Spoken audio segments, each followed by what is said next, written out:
Well, thank you for that wonderful welcome, and it's great to be back. This is something I look forward to each year, the opportunity to share with you, because you have been such a great partner. And when I say that, hopefully you've heard a number of the things we've done to help support you, but you've supported the state in so many ways. The food and ag industry has been a critical part of Michigan's comeback. You're one of the big three industries in our state. You make a tremendous contribution in so many ways, in terms of the jobs you create, in terms of the quality of life you make Michiganders have, and the wonderful opportunities we have. But you also help guide that direction. So when we talk about what I've been doing, actually I look to you to help give me guidance in terms of what are the important issues we need to work on. And that's what, in many respects, one of the key things that comes out of this meeting is your policy book. I can tell you, I take that book seriously. I even have my own copy. I'm just waiting for the next edition. So you guys need to get me updated now. But it is something I actually do read and look at.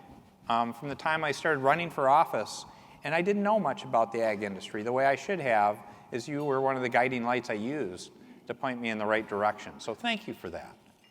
What I thought I would do is share a few thoughts with you. This last year has been really exciting and interesting. From the ag side, I know you've faced some challenges. Again, in terms of commodity prices, it's been a rougher year. One of the concerns is where that goes in the future. I know many of you have been through these cycles before, and I know long-term, we've got a very bright future. But what can we do to work together in partnership? Because I don't control commodity prices. That one is beyond my pay grade, along with the weather. But there are a number of things we can do to partner together to make Michigan more successful. One of the things that really set the stage for that, and I want to thank Carl for his leadership of the Farm Bureau, in particular in terms of so many things, but one of the things is we actually did a lot of touring this last year. I think I was in more different ag spots this year than I had been in probably in any other year before I was governor. I went to a cherry orchard. I got to watch them shake trees. I went to a cherry processor. I went to the bean processing plant. I went to a dairy processing plant. I went to a robotic dairy farm. I had a wide variety of different experiences. Went to a poultry ranch. The blueberry guys even came to the poultry ranch so they wouldn't miss their chance to pitch me. But it was wonderful to actually get out in the field and to see people and to talk to people. One of the areas I also had a chance to visit was MSU's extension farm up in Chatham, up in the UP. And that was wonderful to see the work being done there because that was about our future. One of the industries that's really taken off is the craft brewing industry. So I actually visited a hop farm as one of our stops. And then we actually went up at the MSU Extension place, and they were talking to me about barley and the opportunities to grow Michigan barley now. And believe it or not, there was not a lot of beer involved with either one of those stops. I think there might have been a few brewers that had a few beers, but I behaved very well, and so did Carl. But that was great background and experience to show the value add. But then as you look towards the future, how do you translate into things that can really make a difference? And when I look at agriculture, there are at least three key topics I focus in on. The first one is research and development. And there's an opportunity to do more there in terms of saying, how can we come up with new ideas and concepts of new products in terms of the value-added processing stream in particular? I know there's some challenges out there in the crops today in terms of what do we need to do to deal with pests, disease, other issues and concerns there, and how can we be a leader in doing that in an environmentally responsible and sustainable way? So we need to continue to invest in that. The second area is one I'm extremely excited about, that I view as very high on my list of priorities for the entire state, and that's value-added processing. If you look at, we've been able to achieve some great value-added processing opportunities in Michigan over just the last few years in different fields. Everything from pork to, again, I talked about beans to milk, but there are more opportunities there that are available. And when you talk about the challenges of commodity pricing, what's one of the best ways to address that challenge? Is to do more value-added processing. So I view this as one of the biggest opportunity areas that we have in the state, and I think you're going to hear more about that there should be ways that we can look to put more resources to be supporting how we can grow that as one of the traditional industry areas in Michigan and be even stronger and better.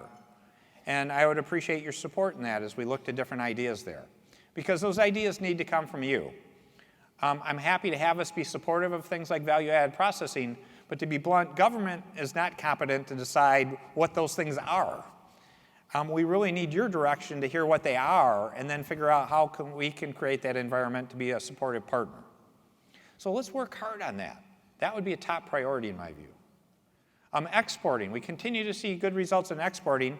Obviously, we have a new administration nationally, and we'll have to wait and see how that shakes out. But we've been promoting ag exports in Michigan, keeping our foot on the gas regardless. Let's keep moving ahead with that, and let's deal with it as we hopefully have more opportunities in the future rather than less. We just finished a trade mission to China.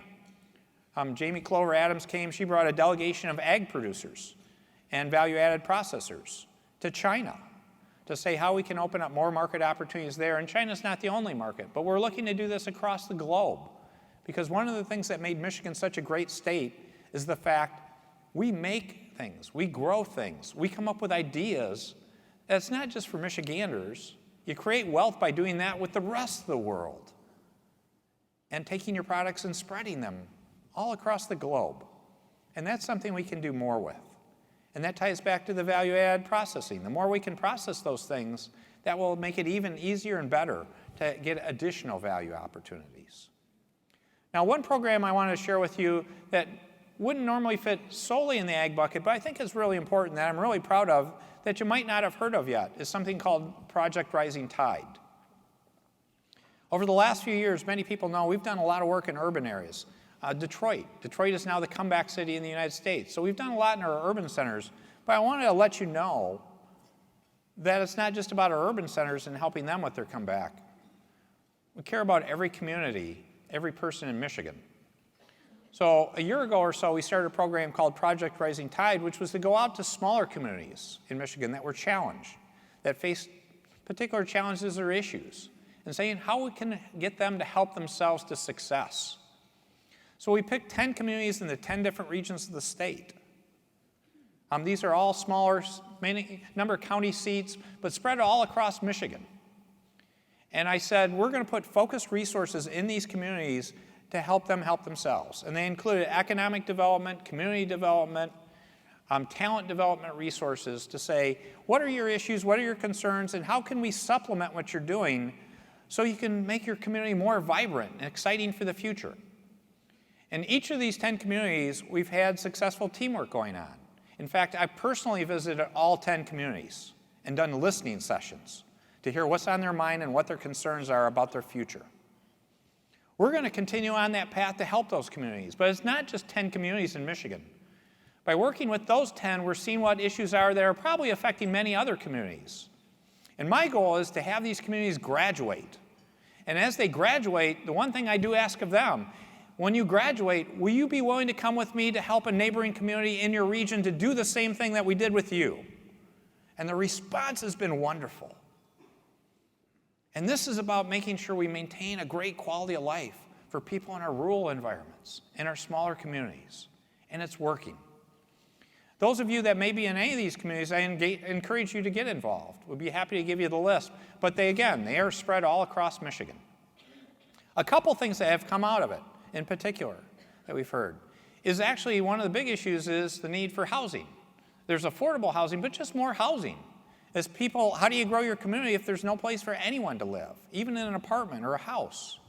So we're learning new issues and topics. Another one, though, that I knew would be on the list that ties into the last topic I want to share with you was broadband. And again, internet connectivity, all those kind of issues, because if you have access now, you can do business anywhere in the world. And believe me, I've seen that in the ag world. I went to a cherry orchard. They were talking to me about how they're online all the time doing their work, and one of their biggest challenges is if the internet goes down, it messes up their business. It was great. I was just hearing today from a farmer that's running a robotic dairy farm now, and how they can bring up information on each cow they have on their dairy farm, on their smartphone. Isn't that kind of cool? So these are the kind of opportunities we need to make sure we provide. And that is something we have a responsibility for, is infrastructure. So one of the things that you're going to see come out next week is months ago in the State of the State address, I said we're going to do an infrastructure commission. We're actually doing 3 commissions, one on infrastructure, one on education, and one on the 21st century economy. And we had participation on the infrastructure commission from Farm Bureau. And you did good work. And that report's going to come out, and it's going to talk about how we need to invest in our future, not the next couple of years of my term, not the next governor's term, but the next 30 to 50 years. You know that's the way you got to look at infrastructure, the right way. You understand long-term development, being farmers. So this is something that I'm excited to see, because it will talk about a whole list of things that we need to do, that if you just look at them in isolation or say, that's a big number, how are we going to cover an investment like that, or how are we going to do all these things, but then you say, you got 30 or 50 years to do it, it becomes much more manageable. It becomes something that's doable and attainable and important. So we have a bright future as we watch these reports come out, with infrastructure being the first one. So you're going to hear about broadband. You're going to hear about some of the wastewater treatment issues we need to work on, about make sure we have the water supplies, the quality of power you need. Beyond that, the education side I would mention, one of the key topics you're going to hear about is career tech education, about how do we help build agribusinesses? How do we help make sure we have people the training they need to be successful? Because you're in a high-tech field. Most of the people don't realize that in this world, but you're very high-tech. And we need to make sure you have the tools and resources, and that next generation does, to be successful. So these are the key themes that I think are really standing out, and that's why I want to get your feedback on. In particular, if you step back, this value-added processing, huge opportunity in terms of economic opportunity and growth. In terms of quality of life, how do we help our smaller communities be successful? And how do we create that environment where people want to stay and grow their family and see the next generation grow and have opportunities there for careers and variety of opportunities? And then this whole topic of infrastructure. How do we make sure we're a leader, not a laggard? And making sure we have the tools and resources necessary to be successful for the long term. And you've been an awesome partner in the years I've been governor in making these things happen so far. But now is not the time to be complacent nor content with what we've gotten done. We should be proud we are the comeback state in Michigan today. But we need to stay on the gas. We need to stay focused to say, as we solve one set of issues, we'll find new issues. It's really interesting now, when I became governor, everywhere I went, I heard the topic of, we need a job. That was the common question out of many people's mouths. Now when I run across people, I hear from employers to say, I have openings and I need people with the right training. Or I meet people that are looking for a better opportunity to say, I need the training so I can get that job, because the opportunities exist there today.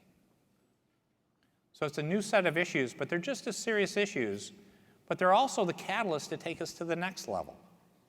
And that's the partnership I ask of you. We've had it for years, let's keep it going. And what reinforces the fact that I have confidence that you're with me on this was walking around today. Walking around with Carl and having the opportunity to talk to you. And I had a lot of wonderful feedback from many of you, and I thank you for that. But really what struck me the most was I saw some babies out there. People wanting to come to this meeting badly enough that I met a couple 2-month-year-olds. The future of ag.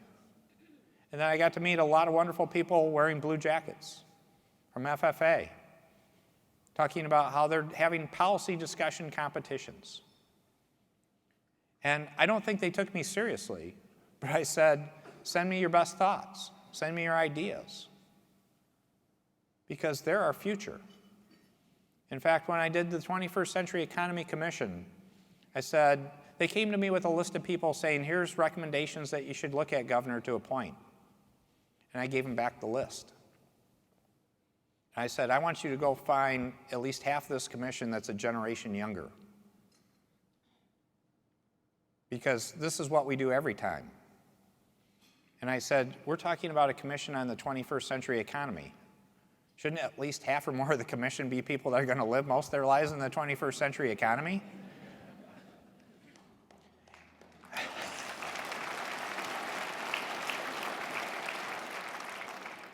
This is that kind of attitude and spirit, though, that we have as Michiganders.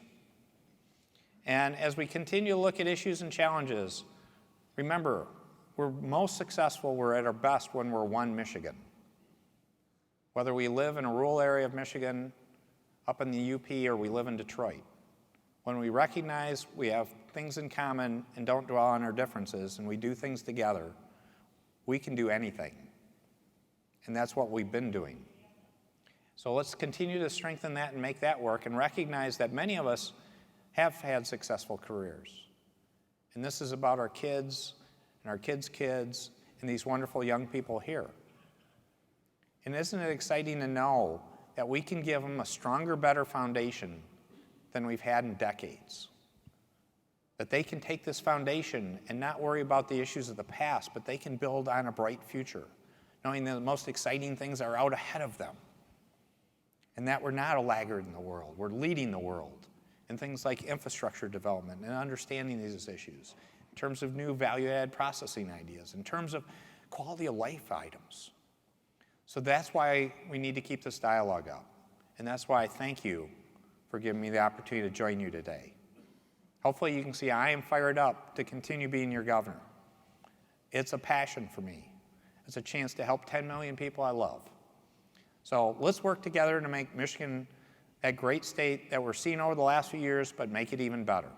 Thank you so much.